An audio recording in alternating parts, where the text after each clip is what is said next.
Greetings. This presentation concerns the Gebusi, the 4th edition, and part 1 of the book. We'll be considering Gebusi as they were from 1980 to 1982.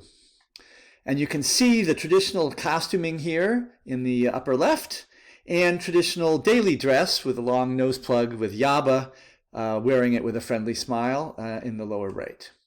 So I'd like to start with thanks, certainly for the Gebusi, and also to my then wife, Eileen Cantrell, who took most of the pictures that are in this part 1 presentation.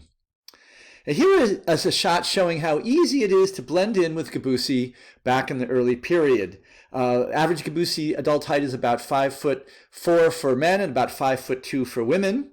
And I was amazed to see this picture as how much I stood out, because when you're with them, you know, after a while you just think everybody's like you and you're like them. So the challenges of doing field work are a major part of part 1 of the book, and how to cross that large gaping cultural divide between Gebusi and myself, and how the ability to reach across that divide is indeed very meaningful and possible. It's one of the themes of the book.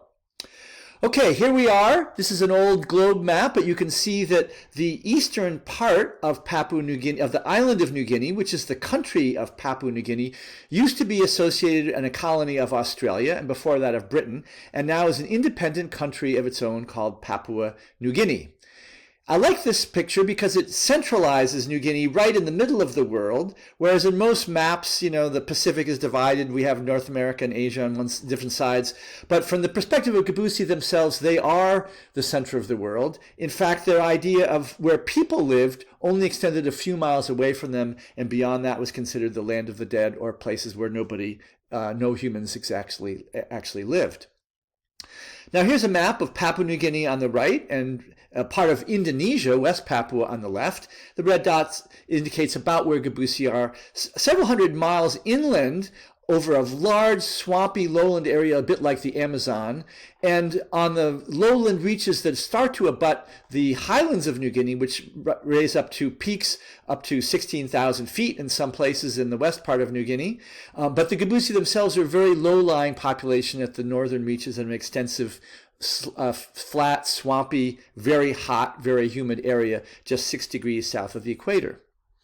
The first chapter is in search of surprise, and I should say in general, I'm not going to go into a lot of the conceptual background and interpretive material of the book. This presentation is more a visual presentation, and you can get more of the backfill and some of the angles of understanding and the conceptual reasoning in the book itself. But in search of surprise, certainly flying over the vast expanse of untrammeled rainforest, one of the last parts of the world you can fly at that point for over an hour and see nothing but unbroken rainforest.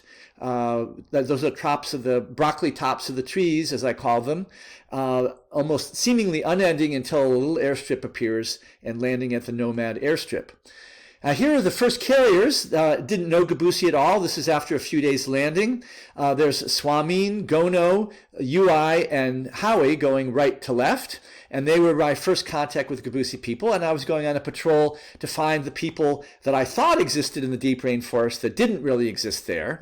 And I ended up working with the Gebusi people, of which this was these 4 carriers were the village. That was their village of Yibihilu. But I didn't know it at the time. I thought I was going to be working in a different area. And that's one of the patrol boxes of our cargo that we took along the way.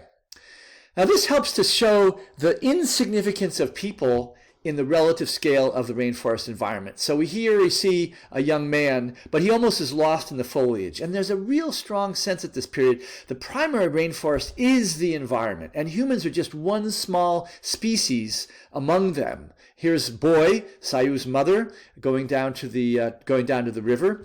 And the idea of living in the rainforest with the species and as part of an ecological cycle of which humans are only an insignificant part, and the spirits of the rainforest being very active and prominent in your social life and your belief system is very powerful. It's hard to convey in pictures, but it was very palpable among Gebusi. Here is trying to ford one of the first rivers that we crossed I was normally wearing my big Kelty pack myself, but here, because I was unstable on this makeshift raft of just lashing together a few bamboos and crossing the river with a pole, Swamin carried the pack for me because I was unstable standing on that flimsy raft going across the river. From the air, the settlements of Gebusi just look like little footprints in a sea of rainforest. And before stone and axes were replaced by steel ones, these clearings would have been yet much smaller because the difficulty of chopping down large rainforest trees with stone adzes is extremely great. Here's another shot from the air. When the plane circled around before landing at the Nomad airstrip far distant, you can see the longhouse over the overlooking the cliff to the river, and actually that's the house that I lived in there, and then other houses nearby. So this is the central village clearing, and this is an aerial shot of the village of Yibihilu. The bend of the deep waters being right there where the water from the Kum River comes down over rapids and then collects here before moving on downstream. The next chapter is Rhythms of Survival, about Gebusi subsistence. And again, the natural environment and the rhythms of the rain and the sunsets is so strong and powerful.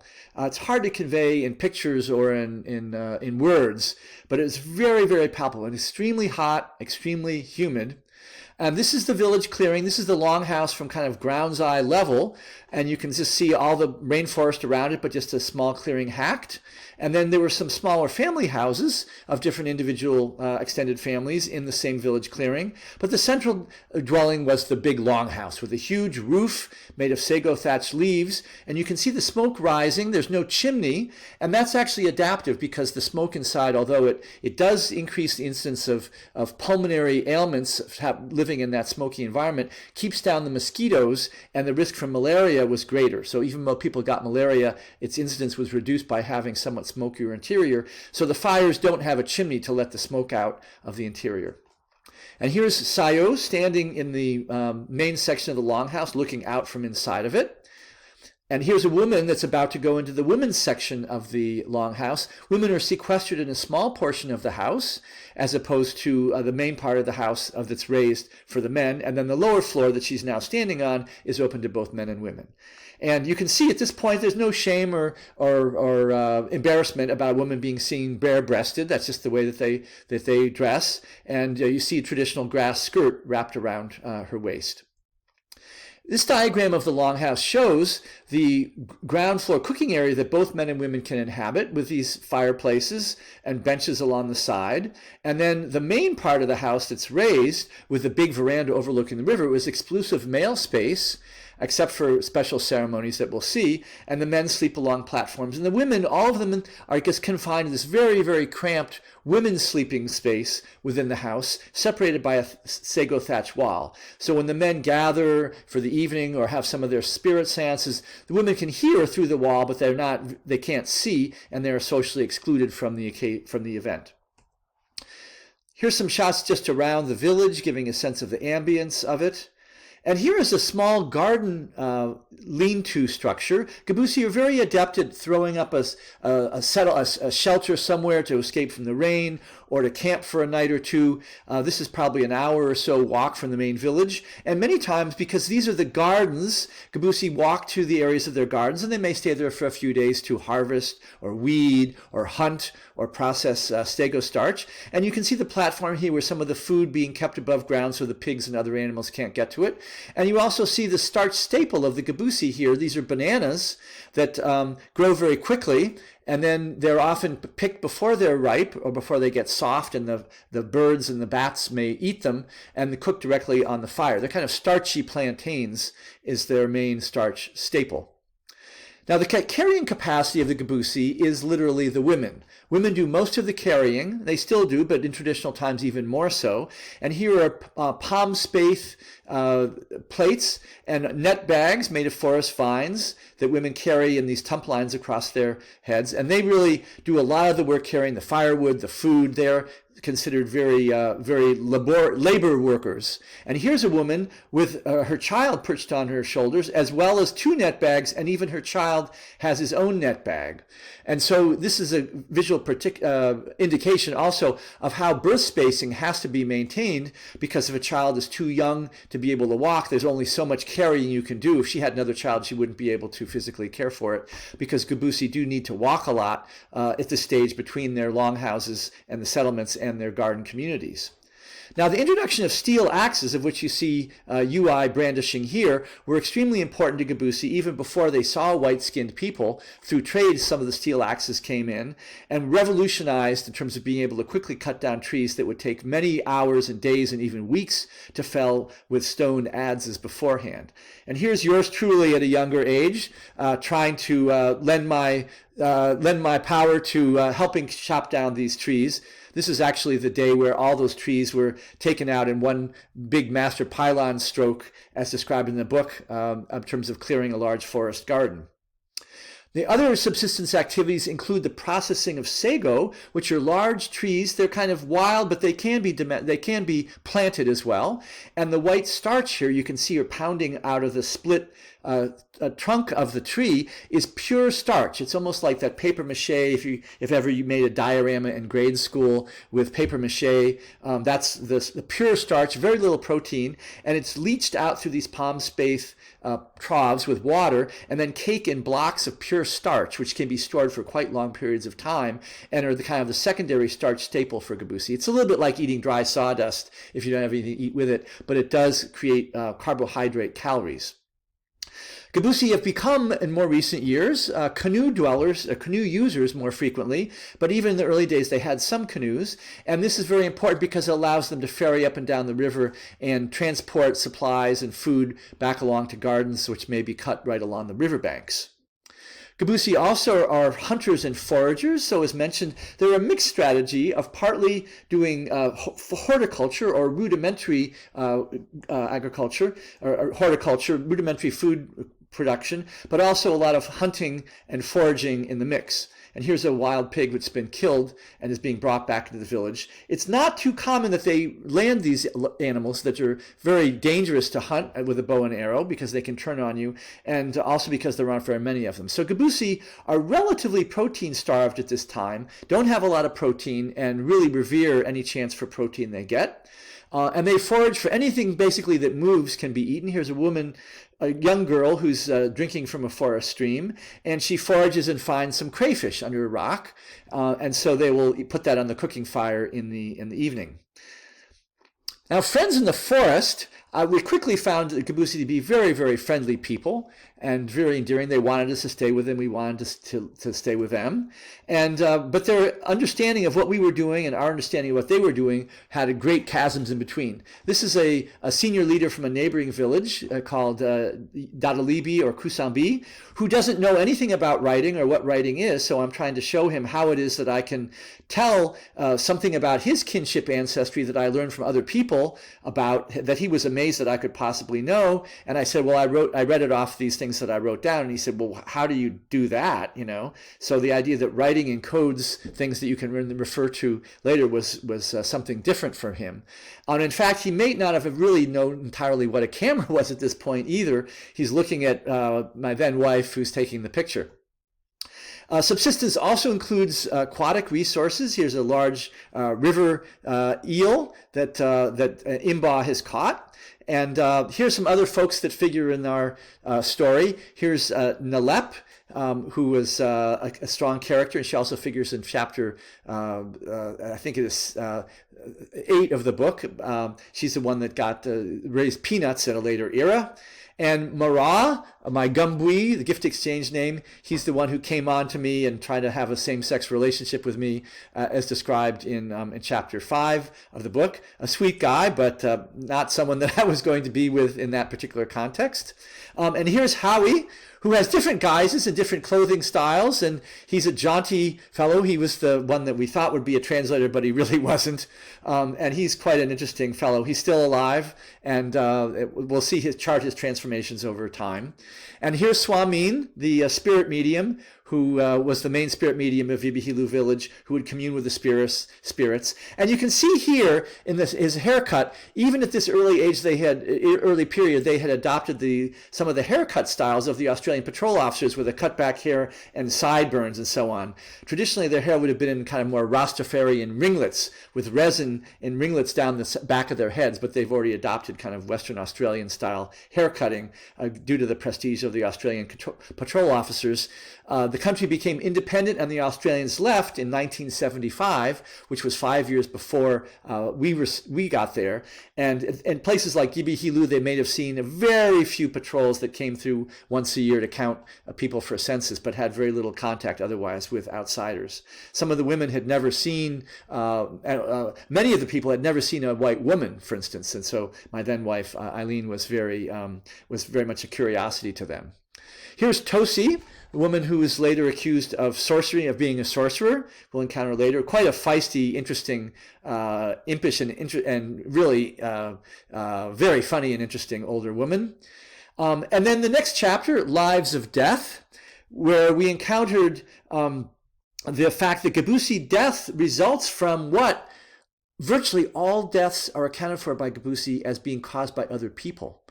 So in the first case indicated, Dugaway, and this is one of the few pictures we had of him before he committed suicide, which of course we didn't know was going to take place, he was believed to commit suicide because he was driven crazy by a spirit. And so who was the person driving that spirit became the focus of the investigation.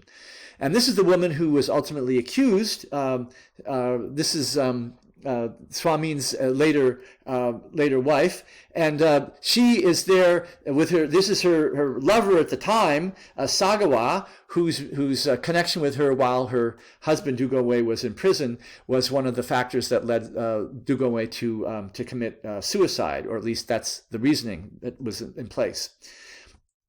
And here is a sign of grief at a mourning, at a funeral, a woman who's really distraught over the death of her husband. And this is the carrying of the corpse from this is actually Dugaway's corpse, I believe, that's being carried from the longhouse to the grave site itself for burial. And you can see the peeling of the cadaver, of the skin. The body's been left in state, and the indications of the decomposition are supposed to indicate, in some cases, who the sorcerer might be. The head is covered up and tied up so that as a sign of respect. And here is Imba, who is holding the eel, who is now planting some of the poles to cover up the grave. You can see part of the leg of the body here placed in the grave, and they're starting to cover up the grave. And then the closest female relatives will sit on top of the grave in a sign of mourning. In fact, Fadain, a classificatory sister of Dugaway, is here mourning his death. And you can see her leg is covered with cadaveric fluid that she, as a sign of grief, has coated her body with in a sign of mourning and identification with her dead classificatory brother.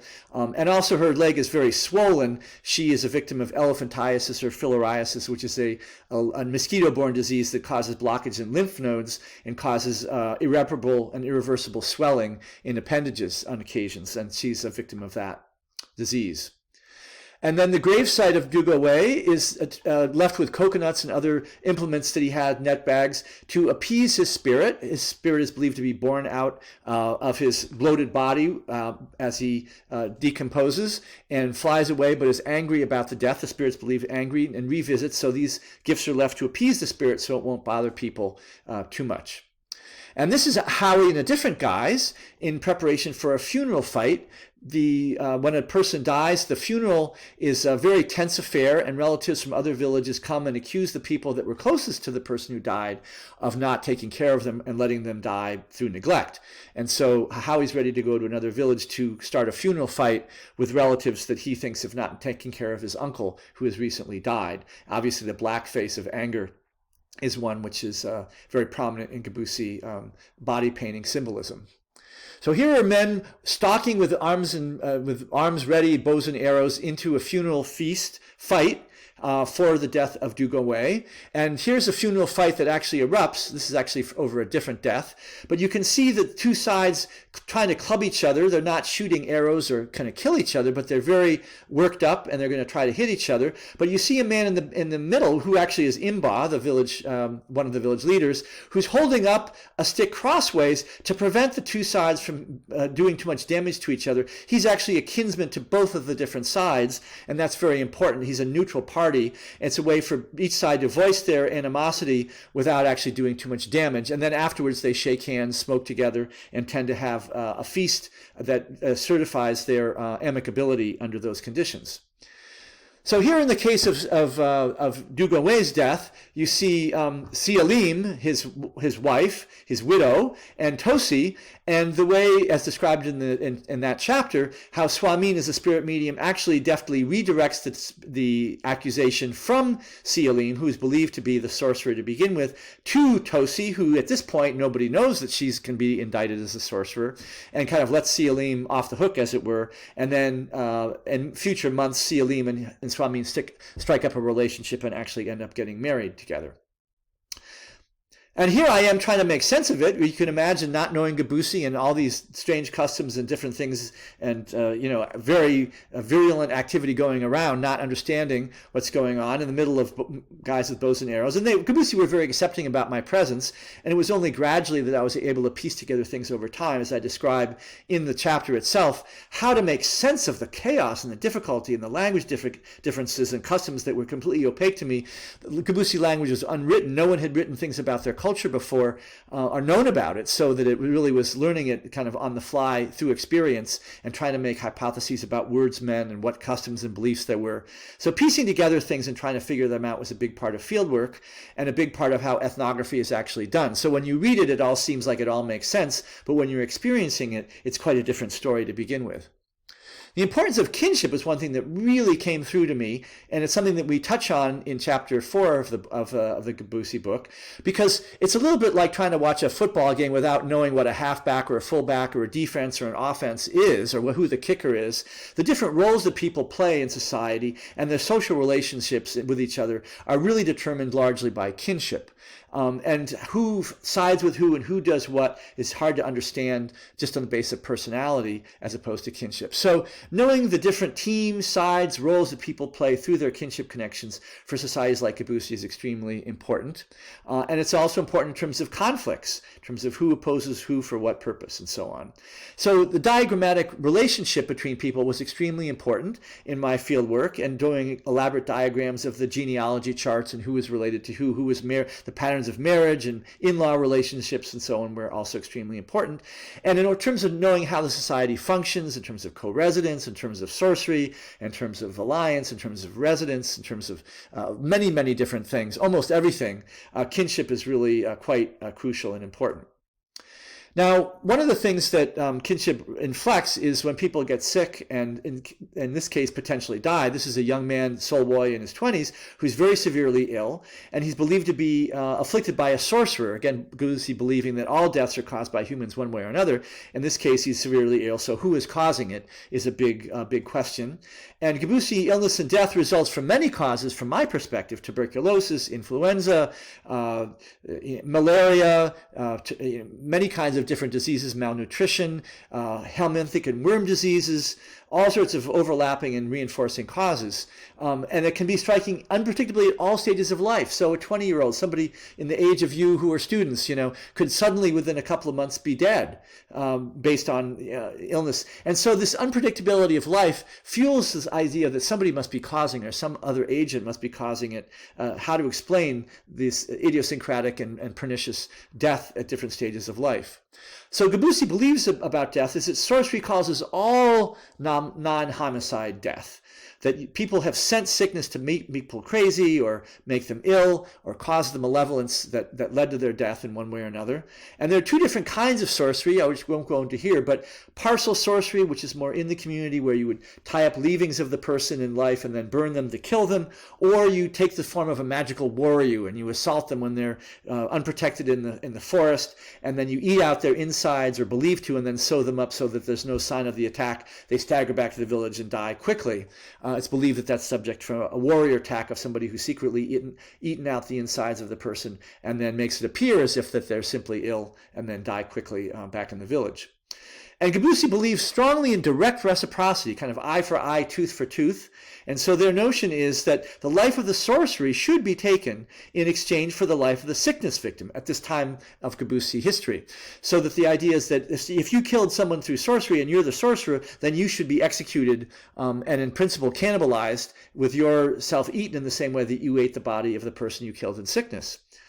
So when Hiali, who was only about 19 years old, you can see his distended abdomen here, extended abdomen both from malnutrition and also extended spleen from malaria. He died very shortly after he was initiated, which is a great tragedy and a horrible situation. But the question of who killed him was paramount in the village. And here is his sister Moose wailing his death. And they bury Hiali, and the two different sides, they at the first pass share a tobacco pipe literally over the grave. The tobacco pipe is like a bong, like a thick bamboo tube with tobacco. You draw the smoke in and share it. So this is a sign of peace offering between two people over an actual grave site.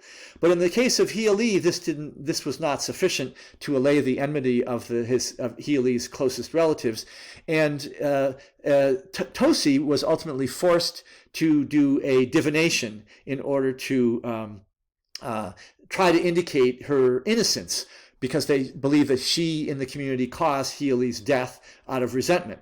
And so this is a bundle of very starchy, wet sago with a fish inside it, and it's an unusual cooking technique where it has to be heated from the side fires, which is not normally done, and a few stones on top. And if the fish inside the starchy, wet mound of sago is not cooked properly, it's either burned or undercooked, then it indicates that Hiali is trying to indict Tosi as the sorceress, and this is on Hiali's hearth, so it's believed that his ghostly hands are underneath this packet, and if he wants to accept it, then he will add heat to it to allow the packet to be cooked. And if he doesn't, then he's refusing the packet. It indicates that Tosi is guilty of being a sorceress. So here's Tosi nervously tending the fires in this divination sago following Hiali's death, and she's been indicted by Swami and the spirit medium of being likely responsible for his demise.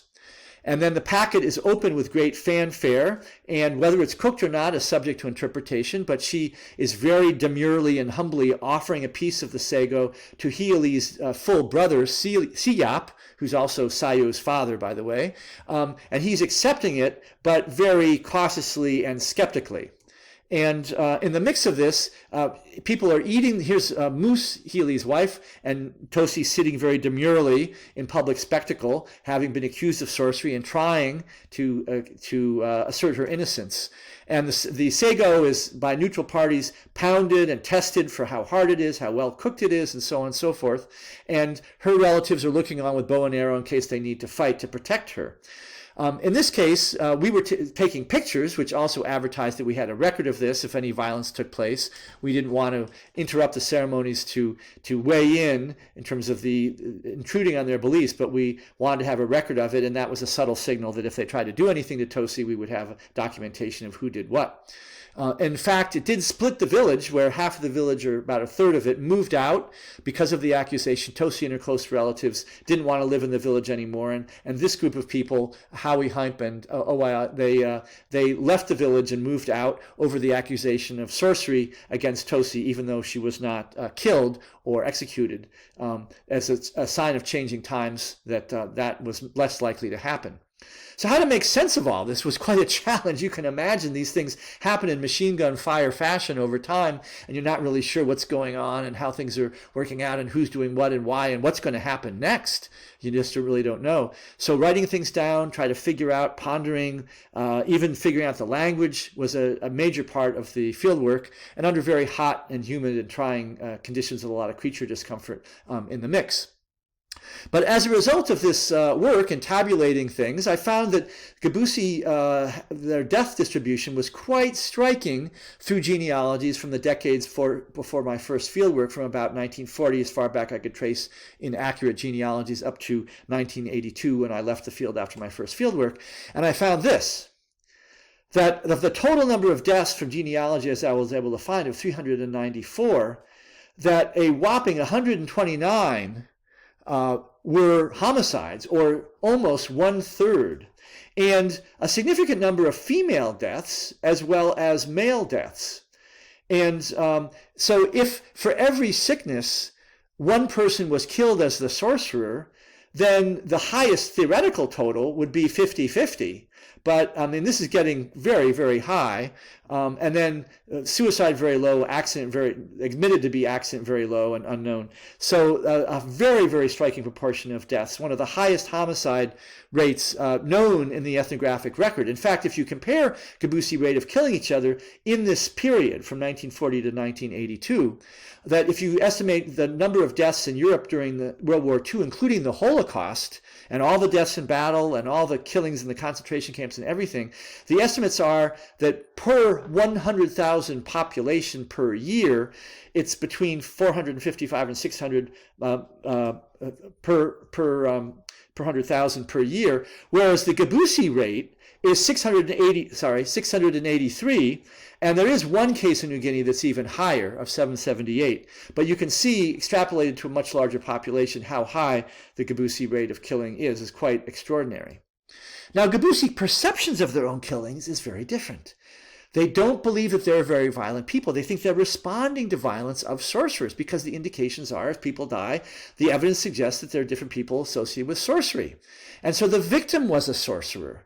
And as a result of that killing them, there may only be one small community. Every 7 years, one person gets killed as being a sorcerer. They don't see it as being a big problem. But statistically, if you analyze the basis of extrapolate to per 100,000 per annum, it's a very high statistical number, right? So from our perspective, Gebusi were extremely violent in statistical terms, but they didn't see themselves as violent. They see themselves as trying to root out violence from the community.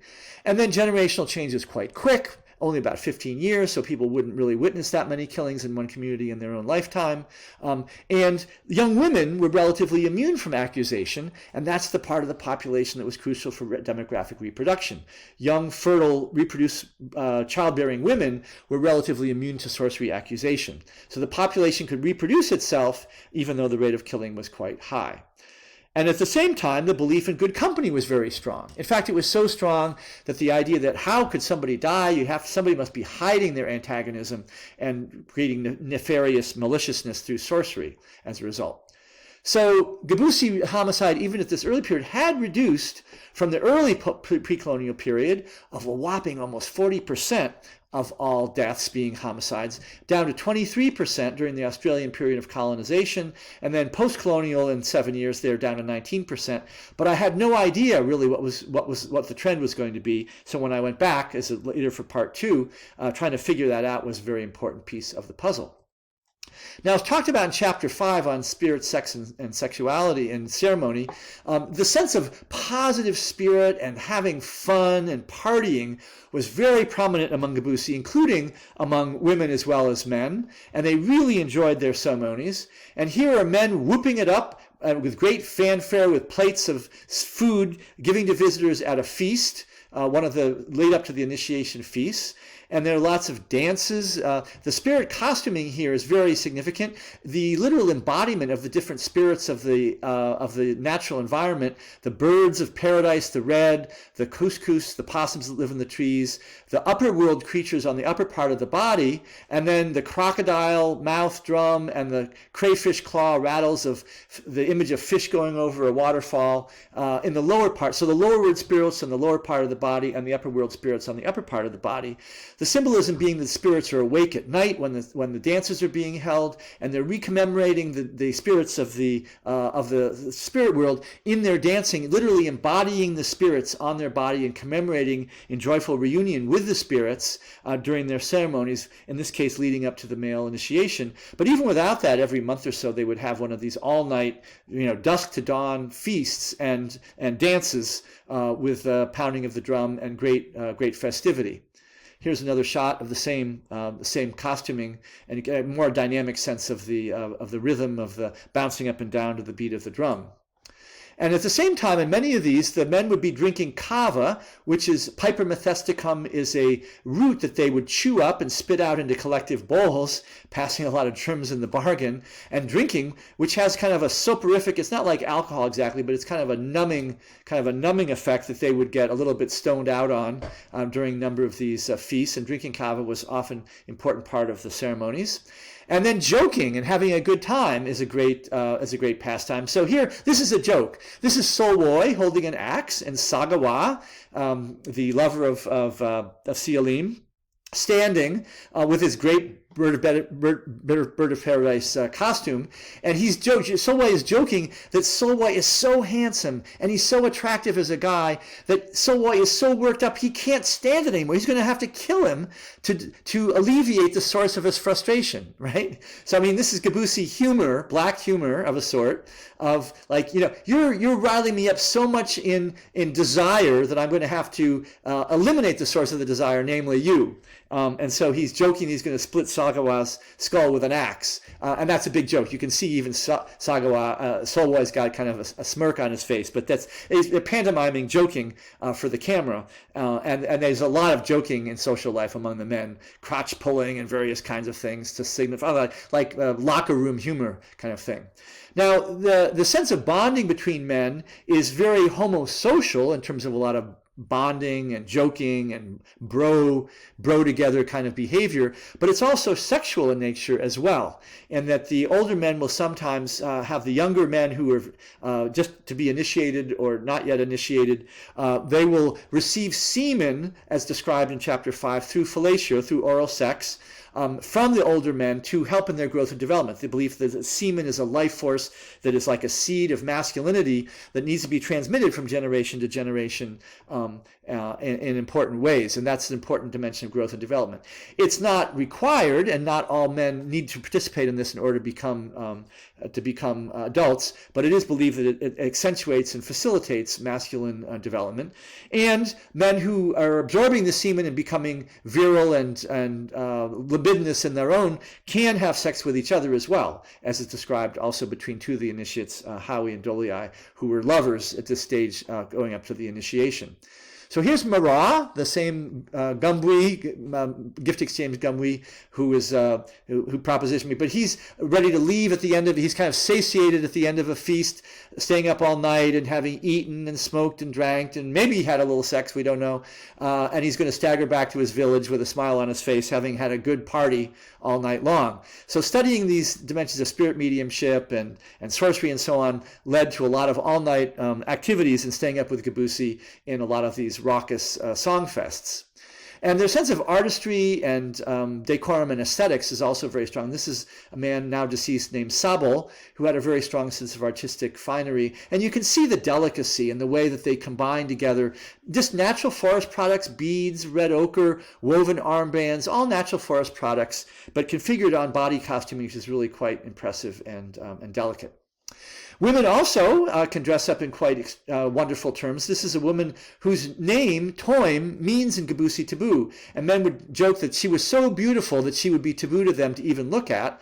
And when we got a print of this picture back in the field, the men would turn their eyes away and say, I'm so attracted to her. I would have to rip up the picture because it's so arousing to me. I can't deal with it. And so she was considered particularly beautiful and attractive, with a pearl shell and a little nose plug. They start the nose septum hole with a little needle and then just work it larger over time until it gets larger to put in a larger bamboo plug or another implement.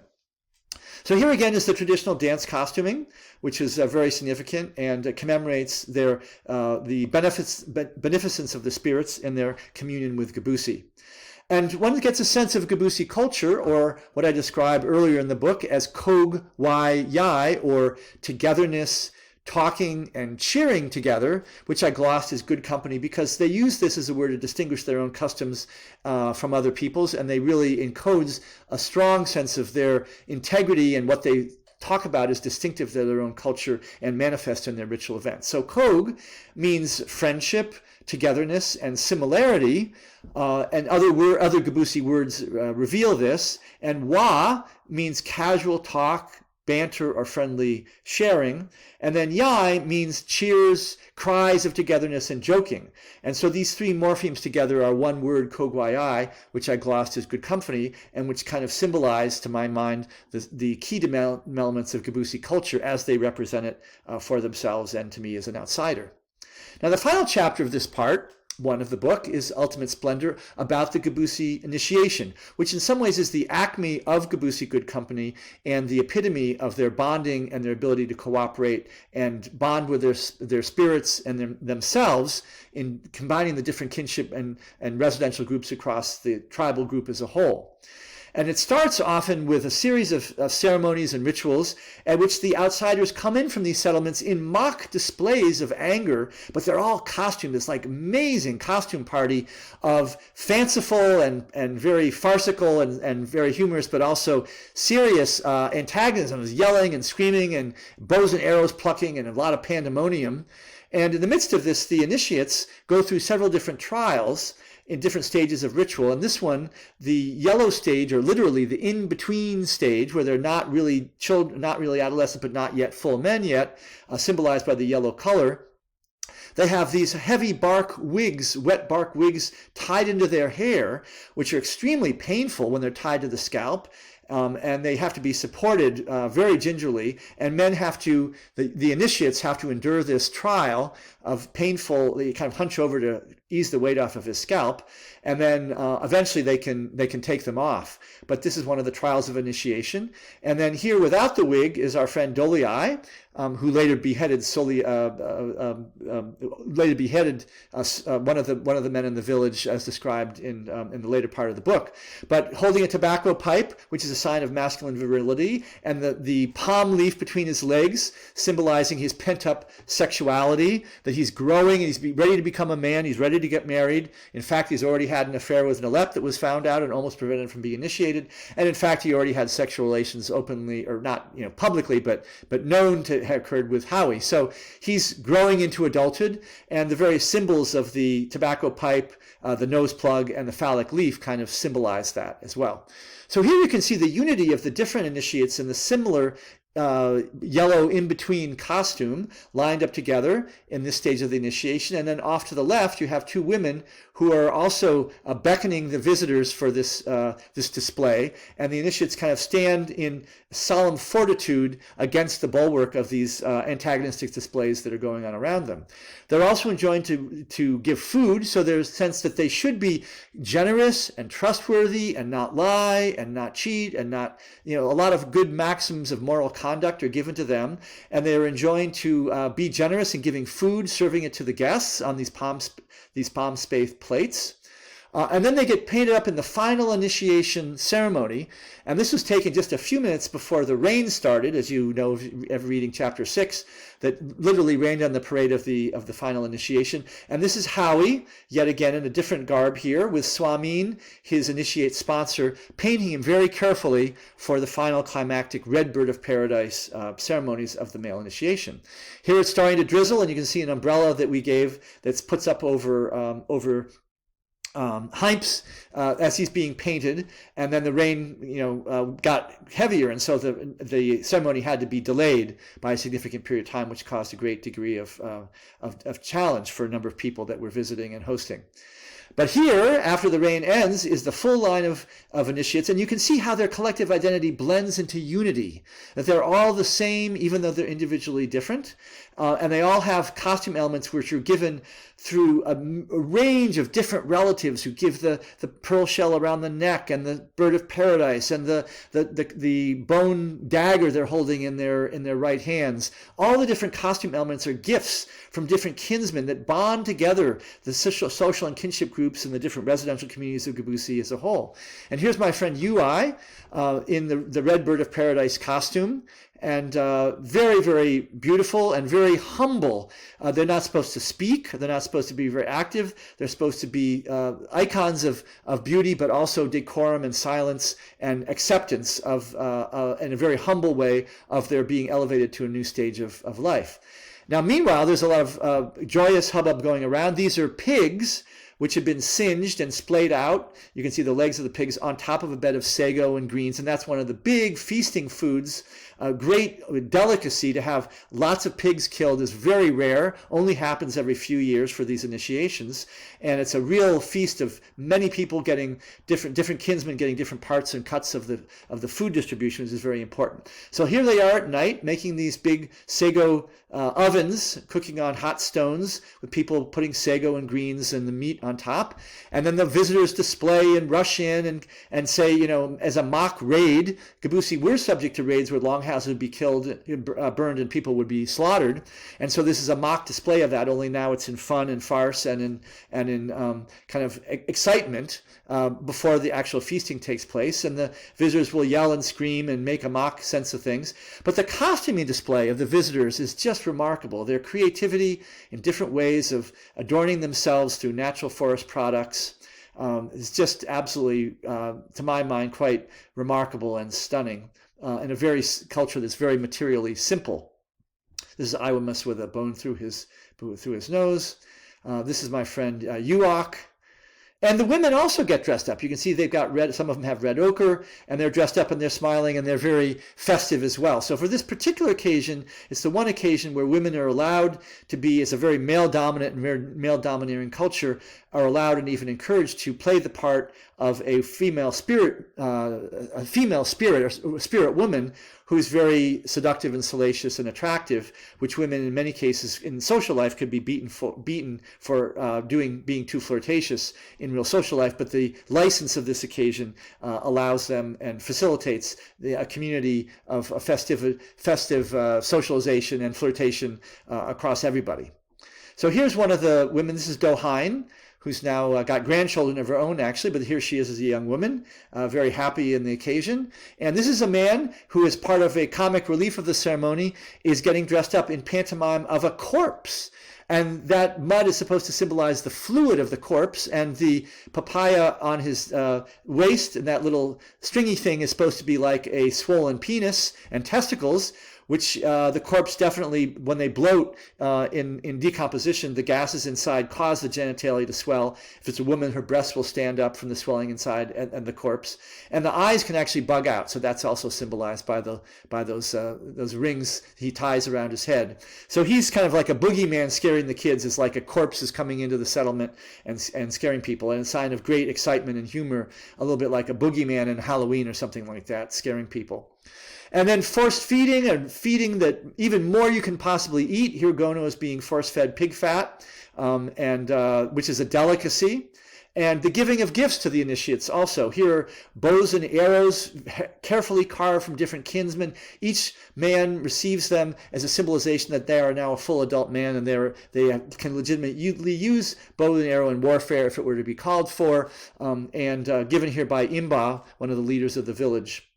As well. So a whole series of gifts that cross-cut and tie together the ceremony as a whole. That after the gifts are given, there are final ceremonies in which the dancing occurs, but the women are allowed to dance across from the men with little phallic-shaped rattles that they thrust toward their pelvic areas as the man is pounding his drum. So a clear kind of sexually evocative or libidinous kind of situation, which is tolerated in this particular situation. Normally it would not be. And in the background, you can see a social echo of that, in that Kilasui here with his pants is actually kind of grinning and making a pass at Boy, who's leaning against the sago thatched wall between the main portion of the longhouse, which women are allowed to for the special occasion to be in, and the women's sleeping section. So you see kind of the flirtation in the background of what's being symbolized in the foreground as well. And the women are allowed to dance as well themselves. This is one of the rare occasions where this is permitted. And then very important. So it's ultimately, in sense, a fertility ceremony of the effervescence and the fertility and growth of the women as well as the men, even though the dominant emphasis is on the men. So here, finally, are the male initiates themselves with their own distinctive male initiation costume, also dancing with drums. It's the first time they're supposed to be dancing with drums after their initiation. And then in the final part of the initiation, then the women who are here, you can see, these two women here are lining up with Doliai, and the men with very very similar body costuming, not identical in all ways. The women don't have this shell in their area. They don't have pigs killed for them and so on, but they're also lining up with the men in consort for the final initiation climactic ceremony. So you can see, again, paralleling with other aspects of Gebusi culture, in some ways it's extremely male-dominant and male and patriarchal, but at the same time women are brought in as features so that it's not completely imbalanced at the same time.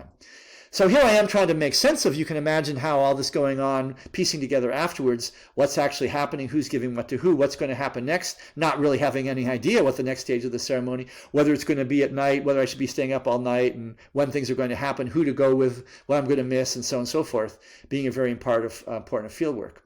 So this is the end of the ultimate splendor, and this is kind of the way I like to remember Gebusi. There's certainly the violent and difficult and patriarchal parts of their culture, but also their ability to be very ceremoniously joyous and happy and bonding in a very deep spirit of connection, camaraderie, and positive affect and friendship. So this is the end for now for part 1, and will be continued 16 years later in part 2.